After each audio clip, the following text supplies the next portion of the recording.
Deleting Snapchat account is not that easy. At least it is not easy like deleting account on Facebook or Instagram.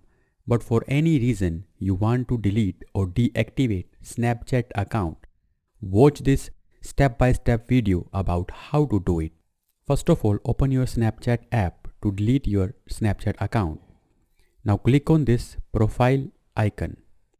Now go to settings. Here find out I need help under support. Click on this.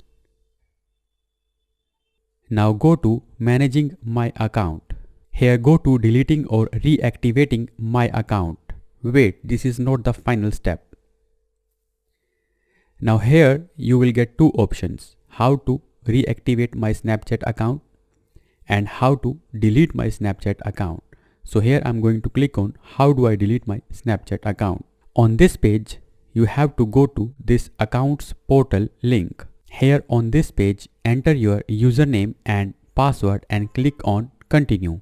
Your account will be deactivated for 30 days and will be permanently deleted after 30 days. But you have to keep in mind that you don't log into your account on Snapchat app in these 30 days period. So in this way, you can delete your account permanently. If you lost your account due to any other reason and want to recover your account, please check the description of this video for the solution. And if you like this video, please hit the like button.